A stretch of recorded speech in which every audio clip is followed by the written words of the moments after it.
Okay, so let's start by doing question 3. So this question is saying use the information below along with appropriate Pythagorean identity to find the indicated value. So for part A, it's asking you to find cosine of theta if sine of theta equals to negative 4 over 5 and theta is in the fourth quadrant. For part B, it's asking you to find tangent of theta if secant of theta equals 3 over 2 and theta lies in quadrant 1. For this question, there's two main things that you need to remember, or two main formulas that you need to remember, which is that sine squared of x plus cosine squared of x equals 1. 2, you need to remember that 1 plus tangent squared of x equal to secant squared of x. 3, you need to remember that these quadrants on the unit circle, it's cosine and sine. In the first quadrant, they're both positive. In the second quadrant, we have negative x and positive y, so negative and positive. So negative cosine and positive sine. In the third quadrant, both x's and y's will be negative, so we'll have negative cosine and negative sine. On the fourth quadrant, x would be positive and y would be negative, so we'll have plus minus. This is going to make a bit more sense when we get into the first question. So the first one is saying find cosine of theta if sine of theta equals to negative 4 over 5 and theta is in the fourth quadrant. So the fourth quadrant is over there. So let's start by doing this. So they're asking us to find cosine of theta if sine of theta equals to negative 4 over 5. We'll be using the first identity to solve this. So we have sine squared of x plus cosine squared of x equals 1, and we know that sine of x or sine of theta equals to negative 4 over 5, so we just square that, so negative 4 over 5 squared plus cosine squared of x equals 1, and all we have to do now is just solve for cosine of x. So cosine squared of x would equal to 1 minus negative 4 over 5 squared. So cosine squared of x would equal to 1 minus 4 over 5 squared, 9 over 25. And all we have to do now is just take the square root of both sides.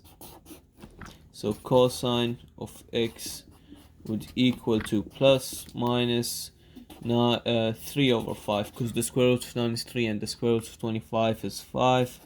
3 over 5, and they told us that it's in the fourth quadrant, which means that cosine is going to be positive and sine is going to be negative, so we'll just use the positive answer, which equals to 3 over 5. So cosine of x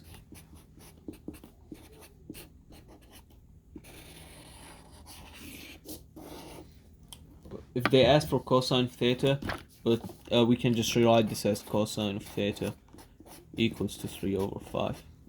It's equivalent in some sense, but we use theta because in the question they said find cosine of theta. Okay, this is as simple as it gets. For part 2, it's basically doing the exact same thing, but with the second formula, which is 1 plus tan squared of x equals secant squared of x.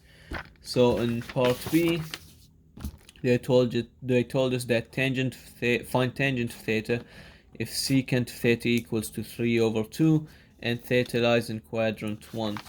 Okay, so for this question we need to remember that tangent of theta equals to sine of theta over cosine of theta. We need to know this at the end because this is going to help us determine what sine should tangent of theta be. Okay, let's start solving this. So we're going to use the identity where 1 plus tangent squared of x equals to secant squared of x.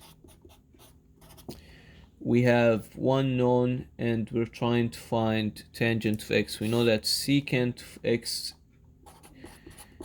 equals to 3 over 2. So we just plug that in. So 1 plus tangent of squared of x equals to 3 over 2 squared. So now we're just solving for tangent squared of x. So tangent squared of x equals to 3 over 2 squared minus 1. And that's going to be 3 over 2 squared minus 1. That's 5 over 4. So tangent squared of x equals to 5 over 4. And now we just take the square root of both sides. So tangent of x equals to plus minus the square root 5 over 4, which equals to plus minus the square root 5 over 2. They told us that it's in the first quadrant. So going back to this picture, we know that in the first quadrant, so this is let me just go back to this. So this is quadrant 1, this is 2, this is 3, and this is 4. They told us it's in the first quadrant, so sine of theta is going to be positive and cosine of theta is going to be positive. So then we'll have plus over plus, because tangent of theta equals to sine of theta over cosine of theta, and this would just equal to a positive number, which means that we're going to pick the positive answer. So tangent of x would equal to positive square root 5 over 2. Okay, I'll see you in the next question, question 4.